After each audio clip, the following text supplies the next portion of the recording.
Your journey as a meta recruiter began with optimism, a noble profession, a rewarding career, until reality smacked you in the face like a rejected candidate's follow-up email. Your alarm drags you out of a dream where you were respected. 6 a.m. Thank you, return to office. You open your eyes, and for a brief moment, you forget that today is another day of soul-crushing disappointment. But then your phone buzzes. A LinkedIn message. Maybe a promising candidate? No. It's an unsolicited pitch from a bootcamp grad who wants to be a senior AI engineer with 6 months of coding experience. You slam the phone down. Today is gonna be a disaster. You stumble into the bathroom, brush your teeth, while contemplating your life choices, and throw on an outfit that says, I am a professional, but also, please God, don't talk to me until I have coffee. You grab your bag and head out the door. The moment you step outside, your phone pings again. A candidate you spent weeks grooming for a role has finally responded to your last 5 messages.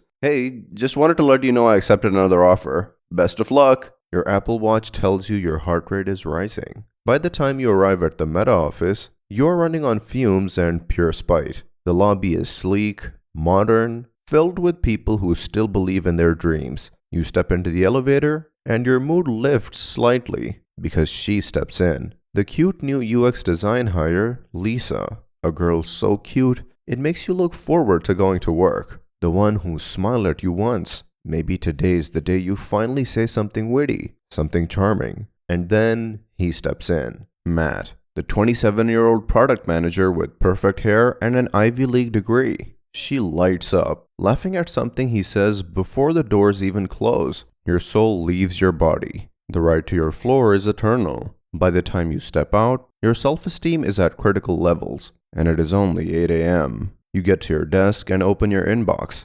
132 unread emails, 42 workplace messages, a meeting invite titled Urgent, Hiring Pipeline Discussion. Your brain tries to process where to start, but before you can even breathe, a hiring manager pings you. Hey, we need a senior full-stack engineer ASAP. 15 plus years of React experience. Gotta be top tier. Budget is $165K. You stare at the message. React was released in 2013. That means the perfect candidate they want would have had to time travel to start using React before it existed. You take a deep breath and politely suggest that maybe, just maybe, they should consider being a bit more realistic. The hiring manager responds, Nah, I saw a guy on Reddit who has 17 years of React experience. Should not be that hard. You're ready to scream into the void, but there is no void. Just an endless sea of open desks where 200 people in MetaSwag are driving alignment on projects that will be quietly killed in the next quarter. You switch to your pipeline and start following up with candidates. The first one ghosted you. The second one responds, Sorry, I just moved to Bali to find myself. The third, Hey, I accepted the offer but changed my mind.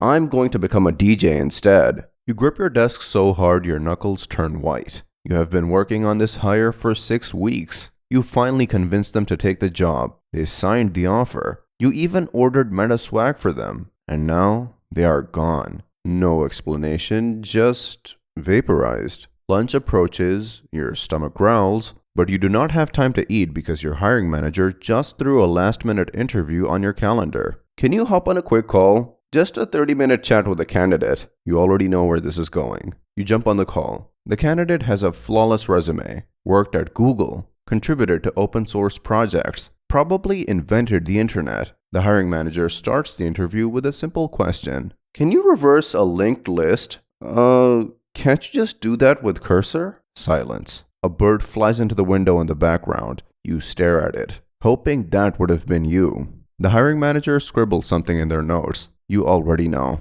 Not a fit. Interview over. Weeks of effort wasted. You take a deep breath. The day is only halfway done, and it is only going to get so much worse. By mid-afternoon, you're officially running on caffeine, desperation, and the rapidly fading memories of what it felt like to be well-rested. You barely have time to process the chaos when your phone rings. You see the name and groan. Uncle Victor. You should not answer. You already know where this is going. But if you do not pick up, he will leave a voicemail. And that means another responsibility added to your already collapsing mental state. You swipe to answer. Hey kid, listen, I need your help. My Facebook's been hacked. Here we go. I was trying to watch a video about grilling ribs and then bam, somebody changed my name to Crypto Daddy. And now I'm getting messages from Asian women offering to teach me Bitcoin. You sigh. Uncle Victor, I work in recruiting. I do not handle account security. But you work at Facebook. Can't you just, flip a switch or something? You consider telling him that yes, you can personally summon Mark Zuckerberg and have him fix it immediately, but Mark is probably busy cage fighting. Instead, you spend the next 10 minutes explaining two-factor authentication while resisting the urge to walk into the nearest ocean. You hang up, and before you can even take a breath, a message from your boss pops up. Hey, can you swing by my office? Oh no. You walk over, cautiously stepping inside. She's sitting at her desk, scrolling aggressively on her phone. The kind of scrolling that suggests she is either looking at divorce attorneys or already on Tinder planning her soft launch. She looks up. Why don't we have better candidates? You hesitate. This feels like a trap. Well, the market is tough right now. A lot of devs are getting counteroffers, some are ghosting, and hiring managers. She cuts you off. Listen, I don't want excuses. I want results. I just got out of a meeting with leadership, and guess who they're blaming for our hiring issues? You? It is you. They're blaming you. You stare at her, wondering if this is a bad time to mention that 3 of your best candidates just dropped out because they got better offers elsewhere. Probably a terrible time. Instead, you nod solemnly, the way someone nods when their livelihood depends on it. She sighs, pinching the bridge of her nose. I swear, this job is aging me 10 years a week. You nod again, this time because you are certain she is going through something. Is it a divorce? A custody battle? Did she just find out her ex-husband is dating a 22-year-old TikTok influencer named Jenny? Whatever it is, you are not about to ask. Just find me better candidates, she says finally, waving you off. I don't care how, just do it. You leave her office, walking straight to the cafeteria, reminding yourself that if there is one tiny consolation in this job, it is the free food. It is actually pretty decent food. You grab a plate of perfectly crispy fries, a sushi like a work of art, and take a seat by the window. The view is incredible. Sunlight bouncing off glass buildings, people outside who are probably stress-free, untouched by hiring quotas and counteroffers. For a brief moment, life almost feels okay. Then, someone approaches your table. Hey, you probably don't remember me, but you recruited me a few months ago. You blink, scanning your memory, and then it clicks. It is that one candidate, the software engineer who was hesitant but took the job after you talked them through the whole process. I just wanted to say thanks, she continues. This job changed my life. Seriously, you made it happen. Something stirs in your cold recruiter heart. A win. A rare actual win. 2 weeks later, you find out she was laid off with the latest 5% cuts. Ouch. It is a brutal realization that in the grand scheme of things, your job is just a never-ending cycle of false hope and inevitable disappointment.